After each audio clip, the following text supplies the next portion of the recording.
So every day is a little bit different, and we're trying to slowly but surely get through a few of these. I had not a lot done yesterday, but I had a great visitor, the postman from Melbourne, and not the Australia postman, the Superbowl postman. So really good to catch up with Pete, and if you get a chance to chat with Pete, great guy, and just no question.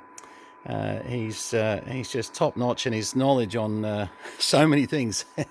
He is definitely not to be underestimated. It was really good to talk to him, especially some of the semiconductor advice that he gave me. I really did learn some stuff, to be honest, some things to be a little bit more cautious of, and certainly things to, sometimes unless you're playing with this stuff, constantly, you just don't get to learn. So anyway, Pete, thanks, mate. Appreciate your help yesterday, because it was really good to catch up. And Pete, yeah, it's after lunch again. Another one of those days. I was a little bit average with Pete yesterday as far as health-wise, but I got through it, which was the main thing. Still not getting a lot of sleep at the moment. So anyway, just the body's getting old. But I'm up, so let's talk about this Sparkomatic CB5100 bass. They've got a big power button on them, and as you can see, I'm already feeding about a microvolt into it. Actually, it's receiving extremely well, and I'm using the old IFR, to be honest. This one here is not calibrated as well as I'd like it to be. That was about 0.2 of a microvolt. Oh yeah, 50 microvolts S9. So yeah, that's nice. I think we could do away with that. Hang on. Oh, that's better. These are a really interesting base station. Now, I know some of you are going to say, and actually this is why the timing of Pete's visit and me bringing this base station up, the Sparkomatic CB5100, because I literally sat in my own driveway yesterday hearing off Pete's mobile 40-channel CB radio on channel 11 AM. It's sitting there with Hawaii coming in, and that mobile antenna he runs on there, it's fantastic. Does a great job. I'm going to order one over. I've seen it twice now. One of Pete's good mates who came up and his son bought a car from me actually had the same antenna, and then we found out that, oh, hang on, we all know each other, and it was just a small world. Anyway, but I suppose my message is, are we underestimating AM sets, AM as a mode, AM full stop? Now, a lot of you know that I spent a lot of time in the US, so, over there, a base station like this is on everybody's want list. In Australia, not so much, only the collectors. Collectors tend to absolutely love these, and as you can see, we've got two, so one will be going, one will be staying for our collection. They really put a lot of effort into, I actually don't know the era. I didn't get a chance to look up the Sparkomatic CB5100, but Pete and I were discussing it yesterday, and he's probably right. Pete said probably 80s. It's probably not 70s. It looks a little bit too 80s in the, the polished aluminium, sort of brushed aluminium, look. And I think Pete's right, but I will look it up at some stage. Might put something in the notes file just so let's just have a quick look at these things. Now, just remember my watt meter's reading about a watt low at the moment, so it is definitely, I've just got to get in and do, I've actually got a calibrated IFR, which will set up this IFR over here too. So let's have a look. 1, 2, 1, 2, 3, 4, 5.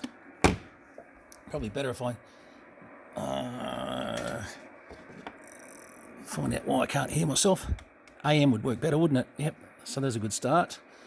And where are we over here? Just make sure we are. This is typical of me, because I do everything live and I refuse to edit things. And 1, 2, 3, 4, 5, 1, 2, 3, 4, 5, 1, 2. Okay, no, we're definitely modulating, etc. Harlow, 1, 2, 3, 4, 5, 1, 2. And we're getting some power out of there, which is good.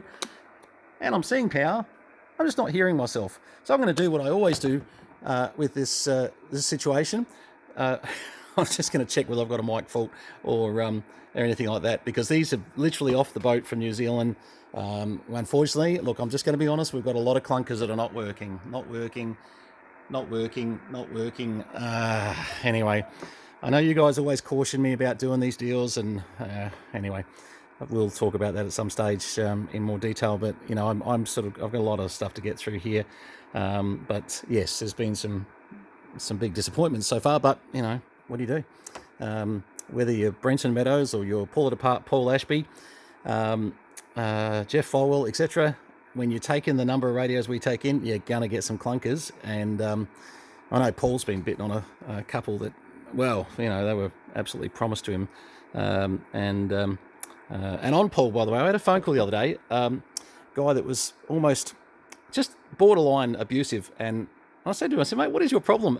And he wanted to buy a GEB model, and he was going on about Paul's price.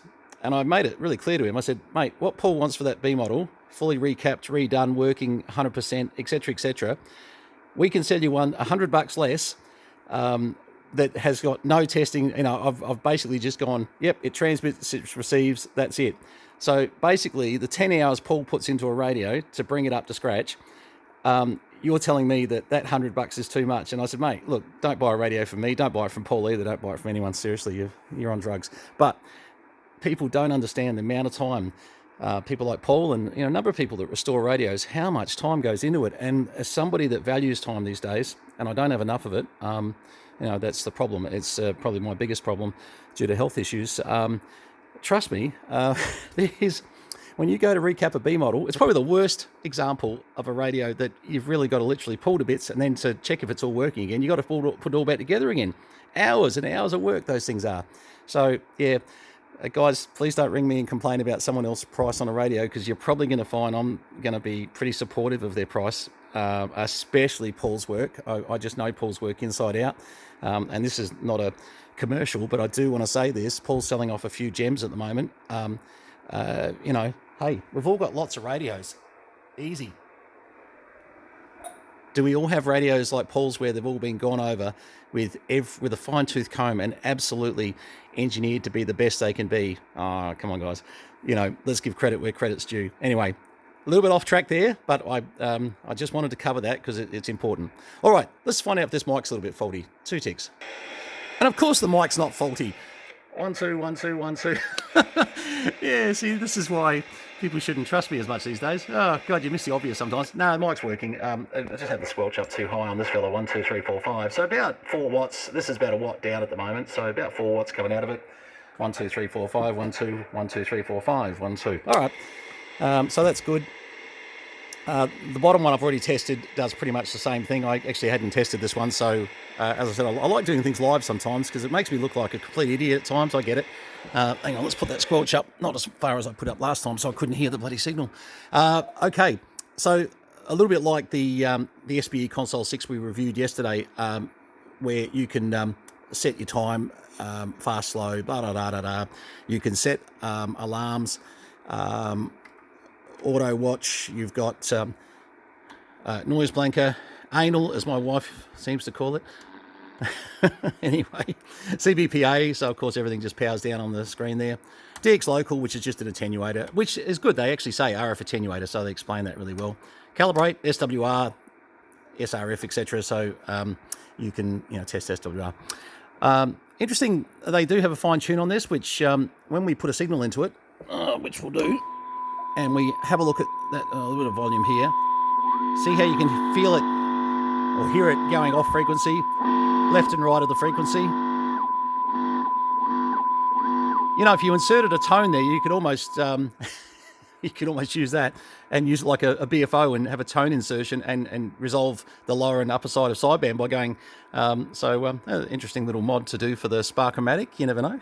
Anyway, so the fine tune is basically just a delta tune, left to right tone, which does make a difference. Quite a big difference. You're probably not hearing that as well here, especially off a tone like this. Hang on, let's just get rid of that. But yeah, look, these radios, I would leave this sitting right here or right here, one or the other, on a station master. I reckon right here, because you would sit there, and for a lot of the time, sure, it might be a little bit quieter, it might be even dead. But at the moment, from about 5 o'clock in the morning. My mate Steve, VK3 NFS, tells me. Actually, I was up the other morning, and he was actually up on the radio. He's working the US, I don't know, 5:30 or something. Me, I was going to the toilet, and I was trying to go back to bed and try and get some sleep. No, he's already working the US. He's averaging 30 contacts a day on, sort of very low power and, minimal antennas and on 28,490. Anyway, congrats, Steve. That's really good. I'm really impressed with what you're doing. It's got me inspired to get on 10 a lot more.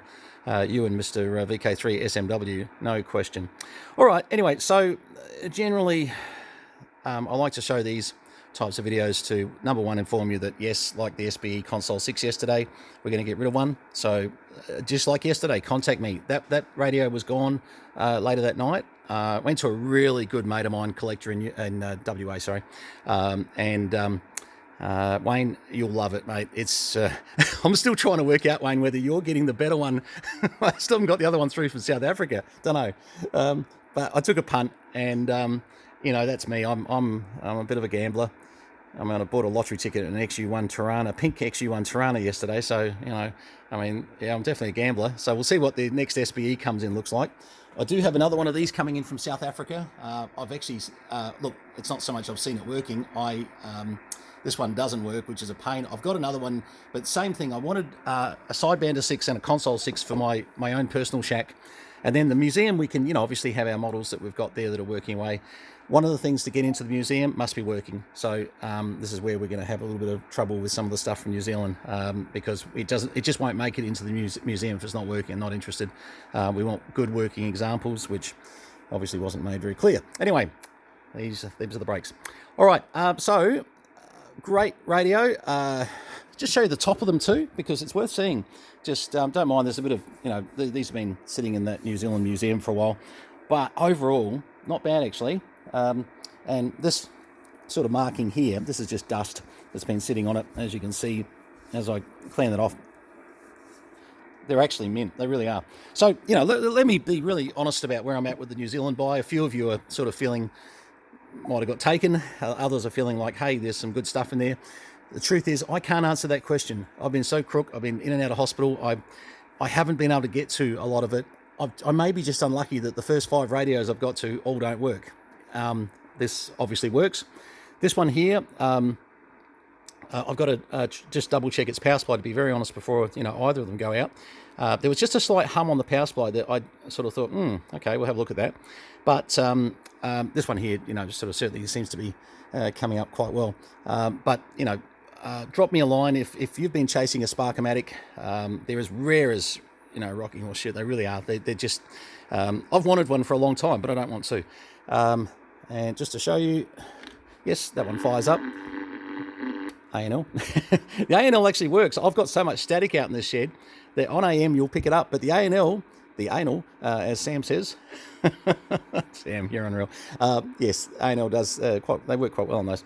So yeah, we'll decide which one. Look, to be honest, they're both the same condition. They're both, as I said, I just had a little bit of a hum on the power supply, I thought, on this one. So we may even just sell this one off and then fix the power supply if needed. I will say if needed. But yeah, it did seem like there was just a slight hum there that was a bit concerning. But anyway, that's just me.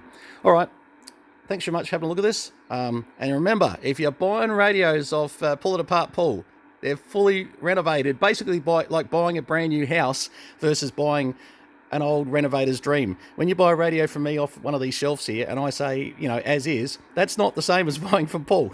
It's not at all, trust me. If we do a radio up, sure, that's different. But look, guys, I'm just going to be honest. 90% of our stock and radios that are going to go out, they're not going to be fully redeveloped and restored like Paul's done. No way in the world. So spend the extra $100, guys. Honestly, I've been tempted by a few of his radios myself because I just don't want to put the hard work in. So just please understand. I don't know what it is about CB radio and amateur radio. We seem to have these very, very deep pockets and short arms, and don't want to pay anything for anything. But don't get me wrong. Look, I'm going to tell you the SBE Console 6 sold north of $1,500. That's as much as I'm prepared to say on the basis of my mate. But I can tell you went for quite a bit of money. We had 9 offers.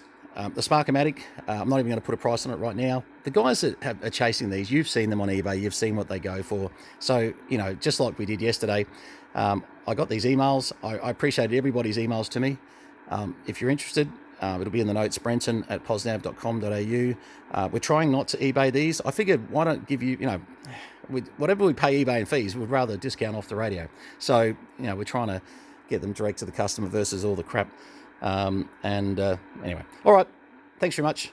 Rambling on as per usual. But if you don't like my videos, I had a comment the other day that, I wasted 11 minutes of someone's time, and I deleted his comment, and I just thought, well, mate, don't watch it. Is there somebody forcing you to watch my videos? How difficult is it to go, hit the button, unsubscribe. There's a new one. I'm telling people to unsubscribe. But I am. If you don't like what someone's doing, unsubscribe. I did it recently to a channel that was driving me mental about Rolex watches. I love Rolex watches. This guy just slams this Rolex watch dealer.